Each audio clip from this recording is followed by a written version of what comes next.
So friends, नमस्कार, सत श्री अकाल, आदाब and hello. Welcome to my another video that is for unit 1 का चैप्टर 2। अब देखो, यूनिट 1 का चैप्टर हमने कर लिया है।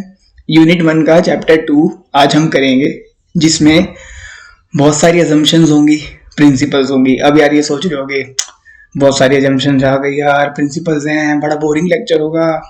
टेंशन नहीं लेने का, मैं आपके हित में हूँ। इस लेक्चर को इतना इंटरेस्टिंग बना देंगे कि ये लेक्चर आप बार बार देखेंगे। तो सबसे पहले मैं ये बता दूं आपको कि जो अकाउंटिंग अजम्पशंस होती है वो करना क्यों जरूरी होता है। एज्यूम नहीं किया किसी चीज को तो हम उसका सोल्यूशन कैसे निकालेंगे। कभी भी आप मैथ्स में कोई इक्वेशन सॉल्व कर रहे हैं तो एक्स भी एज्यूम करते हैं, या कुछ ना कुछ वाई जेड कुछ तो एज्यूम करते ही होंगे। ऐसा तो है नहीं कि बिना एज्यूम करे आपने फाइंड आउट कर लिया कुछ भी, ठीक है, कुछ तो मानते ही होंगे। ऐसे ही अकाउंट में अजम्पशंस होती हैं। अब अजम्पशंस हम क्यों करते हैं? फॉर एग्जाम्पल, आज आपने एक बिजनेस स्टार्ट करने की सोची, बहुत बढ़िया, बहुत ही बढ़िया।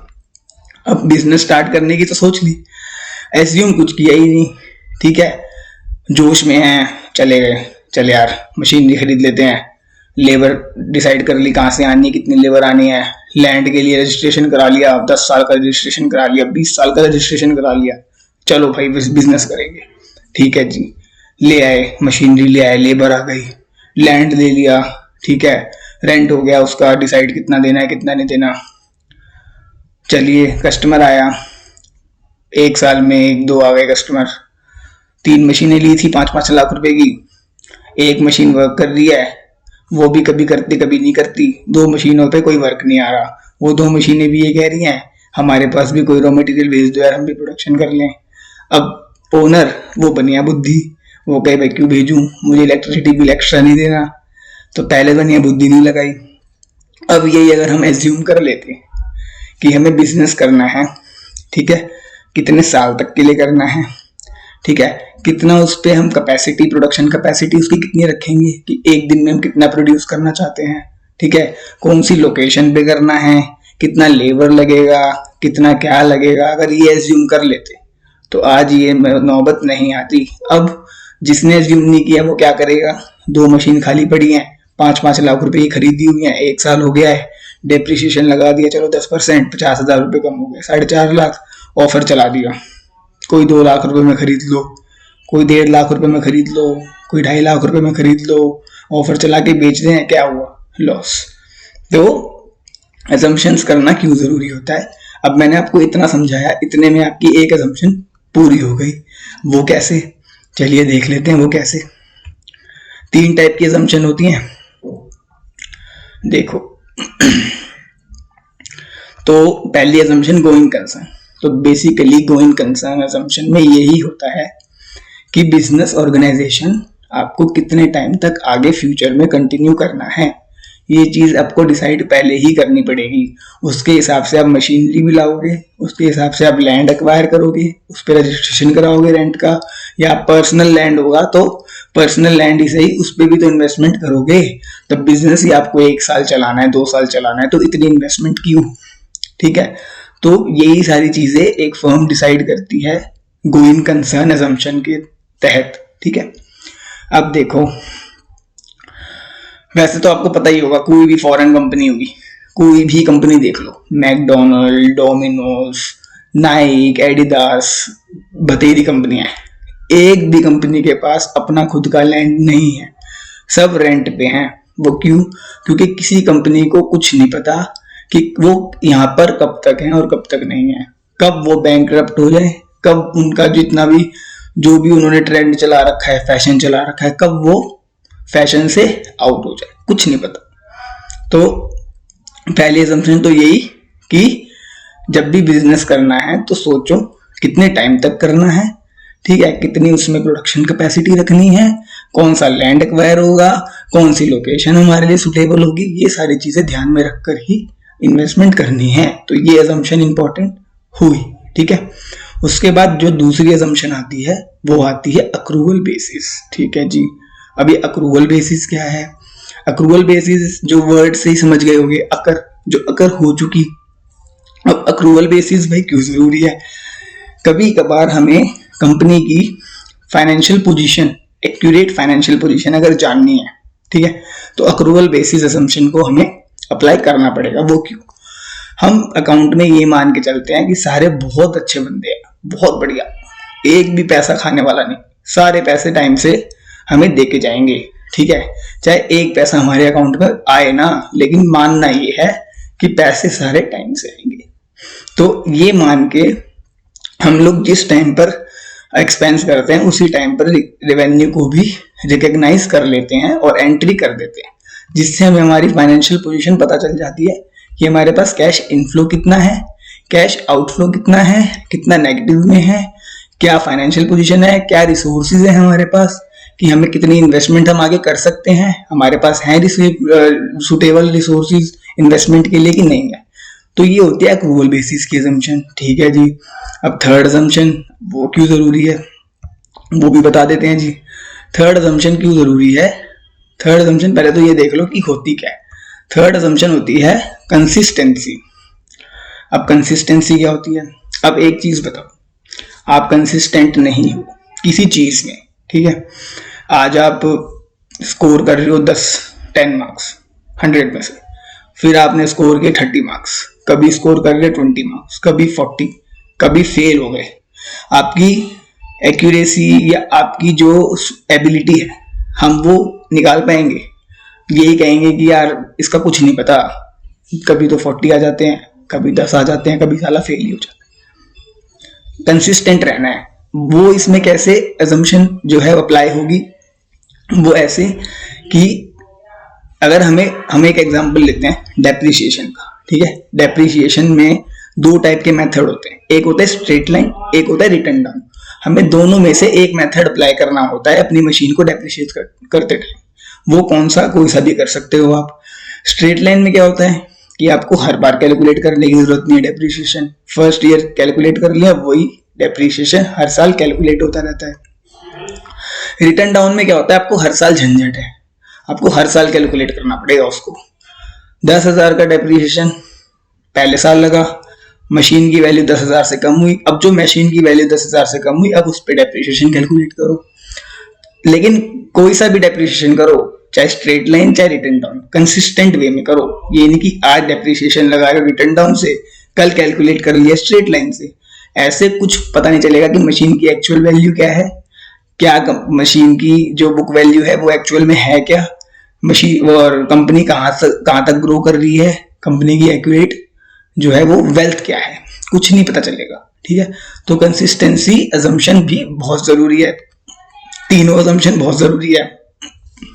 ये आपका डिसाइड हो गया है, ये आपको पता चल चुका है। अब प्रिंसिपल्स। अब भाई प्रिंसिपल्स क्या होते हैं? प्रिंसिपल्स होते हैं रूल्स एंड रेगुलेशन। अगर रूल्स एंड रेगुलेशन फॉलो नहीं करोगे तो क्या होगा? चालान कटेगा। ऐसे फाइनेंशियल में भी होता है। फाइनेंस में अगर रूल्स एंड रेगुलेशन फॉलो नहीं करोगे तो क्या होगा? फर्म का मार्केट से पत्ता कटेगा, ठीक है। तो रूल्स एंड रेगुलेशन फॉलो करने भी बहुत जरूरी है। अब ये रूल्स एंड रेगुलेशंस कौन कौन से होते हैं भाई? क्या क्या फॉलो करना पड़ता है भाई एक बिजनेस को चलाने के लिए? आसान तो है नहीं भाई, आसान नहीं है, लेकिन अगर फॉलो कर लोगे तो बहुत अच्छा है। पहला आता है अकाउंटिंग एंटिटी। अकाउंटिंग एंटिटी क्या होता है? अकाउंटिंग एंटिटी में ये होता है कि एक बिजनेस, मैं बिजनेस से कंपनी की बात कर रहा हूँ, सोल प्रोप्राइटर या पार्टनरशिप की नहीं, क्योंकि ये अकाउंटिंग एंटिटी या बिजनेस एंटिटी ये जो है वो सिर्फ कंपनी पे अप्लाई होता है, अगर सोल प्रोप्राइटर और पार्टनरशिप पे अप्लाई नहीं होता है, ठीक है। ये आपने बिजनेस स्टडीज में फॉर्म्स ऑफ ऑर्गेनाइजेशन में पढ़ा होगा कि बिजनेस एंटिटी का जो एक फीचर होता है वो सिर्फ कंपनी के पास होता है। तो कंपनी के वे में मैं बात कर रहा हूँ आपसे। सेपरेट एंटिटी का मतलब होता है कि बिजनेस और ओनर दोनों सेपरेट रहेंगे। बिजनेस में कोई भी लायबिलिटी हो आपकी, बिजनेस आपका घोटाला कर रहा है, कोई बिल्कुल खत्म हो गया है, बैंकरप्ट हो गया है, मार्केट में 1 करोड़ रुपए देने हैं बिजनेस को, और ओनर के पास अपने सेपरेट अकाउंट, पर्सनल अकाउंट में जो है वो पड़े हैं 5 करोड़ रुपए। लेट से 5 करोड़ ले लो, हवा में तो कुछ भी बोल लो, 5 करोड़ बोल लो, 10 करोड़ बोल लो, क्या फर्क पड़ता है, पड़े हैं भाई। अब बिजनेस में ऑर्गेनाइजेशन मतलब जो कंपनी है उसमें क्या ये होता है बेनिफिट कि कुछ भी कंपनी लॉस कर रही है या कितना भी पैसा मार्केट में देना है, पर्सनल अकाउंट को कोई नहीं छेड़ेगा, पर्सनल बिलोंगिंग्स को ओनर की कोई नहीं छेड़ेगा, सेपरेट रहेंगी। बिजनेस से जो रिकवर करना है वो करो, जितना पैसा बिजनेस से रिकवर करना है वो करो, ओनर का पर्सनल कोई नहीं छेड़ेगा। तो ये एक प्रिंसिपल भाई फायदेमंद चीज है, बिजनेस कर रहे हो बढ़िया है, लेकिन घोटाला नहीं करना है भाई, प्रॉफिट कमाना है, बिजनेस का नाम करना है, गुडविल बनानी है। फिर दूसरा आता है मनी मेजरमेंट। अब मनी मेजरमेंट क्या होता है? पैसा काउंट करना, ठीक है भाई, बिजनेस में पैसा काउंट कर रहे हो, पैसा काउंट करने में तो सबको मजा आता है भाई। अब मनी मेजरमेंट में क्या होता है कि फाइनेंस में वही ट्रांजैक्शन रिकॉर्ड होंगी जो मनी रिलेटेड होंगी। फॉर एग्जाम्पल XYZ लिमिटेड ने ABC लिमिटेड को 10,000 रुपये का रॉ मटेरियल दिया, बदले में ABC लिमिटेड ने 10,000 रुपये XYZ कंपनी को पे कर दिए। कैलकुलेट कर लिया हमने भाई, 10,000 का उसने रॉ मटेरियल दिया, 10,000 रुपये उसने उसको दे दिए। अब ये हो गया क्वांटिटेटिव डेटा। क्वालिटेटिव डेटा देख लेते हैं। मैंने अपने बच्चों को जो मेरे से पढ़ रहे हैं उनको ढेर सारा प्यार दिया। अब ढेर सारा प्यार कितना? अपने प्यार का 2% दिया, 5% दिया, 10% दिया, कितना दिया नहीं मेजर कर पाओगे। तो फाइनेंस जो है वो मनी रिलेटेड ट्रांजैक्शन को ही रिकॉर्ड करेगा, कोई अदर ट्रांजैक्शंस होंगी जो मनी से रिलेटेड नहीं होंगी उनको रिकॉर्ड नहीं करेगा। तो ये भी आगे बात आपको समझ में, ठीक है जी। अगला आ जाओ अकाउंटिंग पीरियड। अब अकाउंटिंग पीरियड क्या होता है? आपने एक बिजनेस, अब बहुत बढ़िया हो, मतलब अजम्पशंस भी देख ली, पता है भाई बिजनेस है मेरे को 10 साल तक करना है आगे, ठीक है। अब 10 साल में, अब मान लो आपने एक भी साल का डेटा नहीं दिया अपने कस्टमर्स को या अपने बोर्ड ऑफ डायरेक्टर को या अपने क्रेडिटर्स को, ठीक है। 10वें साल के बाद आपने डेटा पकड़ा दिया, भाई मुझे तो 1.5 लाख का प्रॉफिट हुआ है। क्या इससे पता चल जाएगा कि आपने कितनी ग्रोथ की है? आपको डेटा हर साल का देना पड़ेगा। हर साल का एक अकाउंटिंग पीरियड होता है। अकाउंटिंग पीरियड कब का होता है? वो 1 अप्रैल से कोई भी ईयर जब आप स्टार्ट कर रहे हो टू 31 मार्च, वो होता है अकाउंटिंग पीरियड। हर पीरियड आपको डेटा देना पड़ेगा कि आपकी कितनी कंपनी ग्रोथ कर रही है। फॉर एग्जाम्पल एक कस्टमर है, उसने आपकी कंपनी में इन्वेस्ट किया, उसने देख लिया भाई आपकी कंपनी का जो स्कोप है वो बहुत अच्छा है, आगे मार्केट में जाके बहुत अच्छा ग्रो करेगी, लेकिन बाय चांस मैनेजमेंट की गलती की वजह से या खुद की मिसलीडिंग की वजह से कंपनी जो है वो ग्रोथ नहीं कर रही है। तो जिस बंदे ने पैसा लगाया होगा वो अगले साल निकाल लेगा, थोड़ा सा लॉस होगा, ठीक है, बेयर कर लेगा। लास्ट में जाके 10 साल बाद जब आप उसको डेटा दोगे, अगर हर साल नहीं देगे, लास्ट में 10 साल बाद डेटा दोगे, पता चला जो उसने 1 लाख रुपए लगाए थे वो आज 10,000 रुपए रह गए। तो ये प्रिंसिपल फॉलो करना भी बहुत जरूरी है, ठीक है जी। ठीक है भाई, अगला आता है मटीरियलिटी। अब मटीरियलिटी क्या होता है? आपके पास पैसा पड़ा हुआ है, ठीक है, आपको इन्वेस्ट करना है, ठीक है, बिजनेस माइंड दिमाग में आ गया है, चलो ठीक है भाई इन्वेस्ट करना है, ठीक है, चलेगा। देख लिया आपने भाई ये कंपनी इतना ग्रोथ कर रही है, इस कंपनी ने अपना 1 करोड़ का इतना प्रॉफिट दिखा दिया, 1 करोड़ का इसको प्रॉफिट हो गया, 2 करोड़ वो कमा रही है, ठीक है। मटीरियलिटी क्या होता है? आपकी मिस हैपनिंग, अपकमिंग अनसर्टेनिटीज जो होती हैं, जो आपको पता होती हैं, कस्टमर को नहीं पता होंगी, आपको पता होंगी, उसको भी शो करना टू द इंटरेस्टेड पार्टीज, चाहे वो क्रेडिटर हो, चाहे वो कस्टमर हो, चाहे वो आपके डेटर्स हो, चाहे वो आपके शेयर होल्डर्स हो, सबको जो है वो ट्रांसपेरेंसी दिखाना उस चीज में। For example contingent liability. अब आपने देखा इन्वेस्टमेंट करते टाइम एक कंपनी की बैलेंस शीट में बिल्कुल नीचे एक नोट डला हुआ था, कॉन्टिजेंट लाइबिलिटी ऑफ ₹50 लाख। आपका दिमाग घूमा भाई, आपने देखा ये कॉन्टिजेंट लाइबिलिटी क्या होती है, आपने फटाफट सर्च मारा जर्नी टू सक्सेस, पराग भैया ने तो कॉन्टिजेंट लाइबिलिटी का ये मतलब बताया था, मतलब कि कंपनी के अंदर कुछ पंगा है। अब कॉन्टिजेंट लाइबिलिटी का मतलब होता क्या है? कॉन्टिजेंट लाइबिलिटी का मतलब होता है कि कोई लाइबिलिटी जो अगर होने वाली है, कोई आपका नुकसान जो आने वाला है, अभी आया नहीं है, आपको लगता है उसके चांसेस है आने के, आप उसे नीचे मेंशन कर देंगे बिल्कुल कि ये मेरा नुकसान इतने रुपए का हो सकता है, ठीक है। ये होती है मटीरियलिटी, मतलब ट्रांसपेरेंसी, हर चीज की ट्रांसपेरेंसी रखना, ठीक है। ठीक है भाई, हमने अब यार मैंने इतना फायदा करा दिया आप लोगों का, 1 लाइक तो बनता है। अगर वीडियो पसंद आए तो लाइक भी कर देना भाई। फिर आता है फुल डिस्क्लोजर।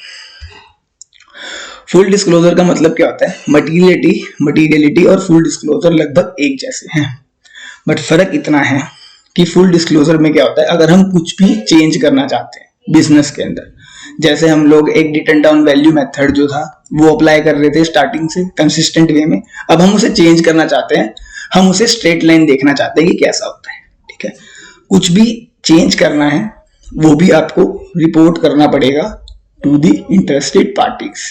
ठीक है, ताकि उन्हें दिमाग में रहे कि हाँ इसने इस साल में ये चेंज किया था, उससे ये हमारा प्रॉफिट आया है, उससे ये हमारा लॉस आया है, ताकि बाद में कोई इशू ना रहे।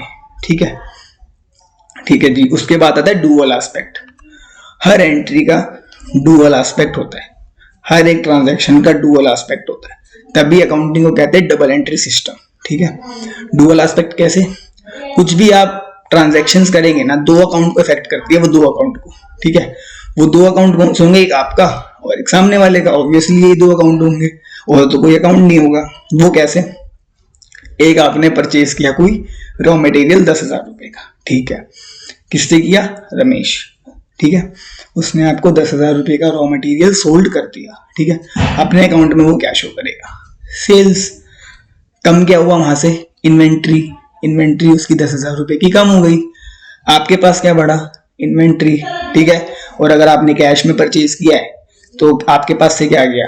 कैश। वहां पे इन्वेंट्री 10,000 रुपए की कम हुई, कैश 10,000 रुपए से बढ़ गया। आपके पास इन्वेंट्री 10,000 रुपए से बढ़ गई, कैश 10,000 से कम हो गया। दोनों अकाउंट में इफेक्ट किया ना उसने, रमेश के अकाउंट में भी और आपके अकाउंट में भी। ठीक है, तो ये होता है डुअल एस्पेक्ट प्रिंसिपल। तो ये भी आपको समझ में आ गया। ठीक है जी, अगला प्रिंसिपल देख लेते हैं एक बार, कॉस्ट कॉन्सेप्ट। बहुत बढ़िया।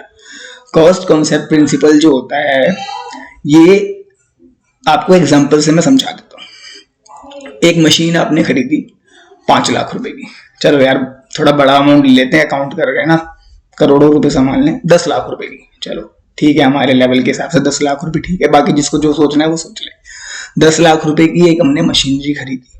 ठीक है, 5 दिन बाद हमें पता चल गया, या सडनली हमें पता चल गया, जो हमने 10 लाख की मशीनरी खरीदी उसकी मार्केट वैल्यू आज 20 लाख रुपए है। ठीक है, ठीक है, 20 लाख रुपए है। अब हम लोग मार्केट वैल्यू के हिसाब से अपने अकाउंट्स में शो करेंगे 20 लाख रुपए, या हमने जितने की खरीदी उतने। जितने की हम खरीदते हैं उसे कहते हैं बुक वैल्यू। मार्केट में जो उस मशीन की वैल्यू चल रही होती है, या वो तो ज्यादा होगी या कम होगी, उसे कहते हैं मार्केट वैल्यू। हमेशा ध्यान रखना, बुक्स में जो रिकॉर्ड होंगी चीजें वो आपकी बुक वैल्यू पे रिकॉर्ड होंगी, ना कि मार्केट वैल्यू पे। मार्केट वैल्यू जो मर्जी चले, क्योंकि मार्केट वैल्यू आपकी अप और डाउन होती रहेगी, बुक वैल्यू आपकी कंसिस्टेंट रहती है। भाई 10 लाख की चीज खरीदी है, ये तो है नहीं कि अगले साल उसको कह दोगे मैंने 9 लाख की खरीदी थी। 10 की खरीदी तो 10 की ही दिखाओगे ना, लेकिन मार्केट वैल्यू आज 25 लाख रुपए है या 20 लाख है, कल को वो 5 लाख भी हो सकती है। तो डेप्रिसिएशन कैसे कैलकुलेट करोगे उस पे? डेप्रिसिएशन तो कंसिस्टेंट वाला चीज पे ही कैलकुलेट होगा ना, तो वो कंसिस्टेंट क्या है? Book value. तो मतलब कि कॉस्ट कॉन्सेप्ट यही कहता है कि अपने जो अकाउंट्स हैं, फाइनेंशियल अकाउंट्स, उसके अंदर जो आप एसेट रिकॉर्ड कर रहे हो उसको बुक वैल्यू से ही रिकॉर्ड करो, या उस वैल्यू से रिकॉर्ड करो जिस वैल्यू में आपने उसको एक्वायर किया है, परचेज किया है। समझ आ गया? उसके बाद आता है मैचिंग कॉन्सेप्ट। मैचिंग कॉन्सेप्ट में क्या होता है कि जो एक्सपेंसेस होते हैं, जो भी जितने भी एक्सपेंसेस होते हैं जो हमने एक साल में अकर किए होते हैं, ठीक है, जितने भी एक्सपेंसेस हमने एक साल में अकर किए हैं, मतलब उस फाइनेंशियल ईयर में अकर किए हैं, उसके रिवेन्यूज भी उसी साल में हो जाने चाहिए, डल जाने चाहिए, ताकि हम अपना एक्चुअल प्रॉफिट कैलकुलेट कर सके कि हमारा प्रॉफिट कितना है उस साल का। अगर हम लोग खाली एक्सपेंस शो कर देंगे और हम रेवेन्यू शो नहीं करेंगे तो हमारा लॉस निकल के आ जाएगा, एक्चुअल फाइनेंशियल पोजीशन कहाँ पता चली। ठीक है, और अगर हम लोग रेवेन्यू दिखा देंगे, एक्सपेंस नहीं दिखाएंगे, तो प्रॉफिट इतना सारा आ जाएगा, सारे के सारे आपकी कंपनी के पीछे भाग के आएंगे ऐसे कि सर हमें अपना शेयर दे दो, हमें अपना शेयर दे दो। लास्ट में जब अगले साल डालने जाओगे एक्सपेंस, देखेगा साला मैंने 10 लाख रुपए का प्रॉफिट दिखाया हुआ था, आप तो 2 लाख का रह गया। कहाँ से शेयर दूं, कहाँ से मतलब शेयर डिविडेंड दूं, कहाँ से उनको इंटरेस्ट दूं, पैसा दूं जिसने इन्वेस्ट किया। तो इस वजह से मैचिंग कॉन्सेप्ट को अप्लाई किया जाता है। ठीक है, होप अभी तक समझ में आ ही रहा होगा। ठीक है जी, अगला कॉन्सेप्ट, अरे कहाँ भाग रहा है भाई, कहाँ भाग रहा है, शर्मा आ रहा है शायद, प्रूडेंस, शर्मा आ रहा है, शर्मा तो रहा है लेकिन बड़ा चालाक है, ठीक है। और बिजनेस में सक्सेस होना है तो चालाक होना बहुत जरूरी है। आपने जिंदगी में कोई प्रिंसिपल अप्लाई किया हो या ना किया हो, ठीक है, प्रूडेंस सबके खून में होता है, सबके जीन्स में होता है। होता क्या है, ये बिजनेस है ना, प्रॉफिट पता होंगे उसको, 2 महीने बाद मेरे को 5 करोड़ का प्रॉफिट होगा, 10 करोड़ का प्रॉफिट होगा। कभी उस प्रॉफिट को शो मत करो जब तक वो अकर ना हो आपके पास, ठीक है। लेकिन लॉस 2 महीने बाद पता है कि 1 लाख के होंगे या 50 लाख के होंगे, अगर हो या ना हो उसको शो कर दो। वो क्यों? जितने लॉस आप कंपनी में दिखाओगे उतना ही कम पैसा आपको अपने शेयर होल्डर्स को देना पड़ेगा। जितना प्रॉफिट आप अपनी कंपनी में ज्यादा दिखाओगे उतना ही पैसा आपको शेयर होल्डर्स को ज्यादा देना पड़ेगा। निकला ना चालाक, शर्मा रहा था लेकिन चालाक बहुत है, प्रूडेंस। तो ये प्रिंसिपल इसलिए होता है, और मानते होगे कि अपनी रग रग में होता है, ठीक है जी। उसके बाद आता है बेसिस ऑफ अकाउंटिंग। 2 टाइप के बेसिस होते हैं, cash basis and accrual basis. Cash basis का मतलब होता है कि जब आपने कोई मटेरियल सेल किया उसी टाइम आपको उसकी पेमेंट हो गई, ठीक है, मतलब कि payment on cash, same time पर दोनों ट्रांजेक्शंस हो गई, सेल भी कर दिया, कैश भी रिसीव कर लिया, ये तो हो गया कैश बेसिस।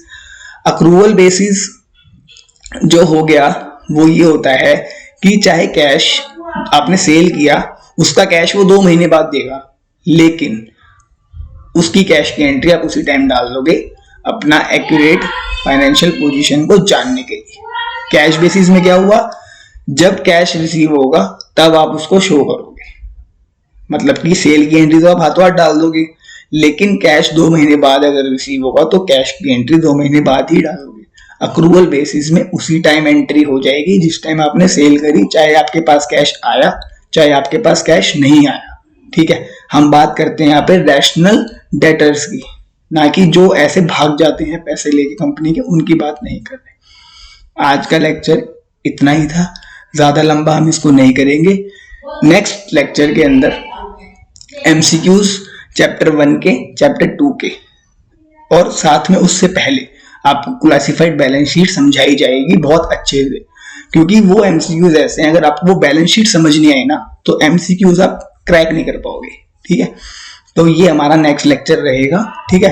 तो अगर वीडियो पसंद आ गई है तो like and subscribe. Thank you so much.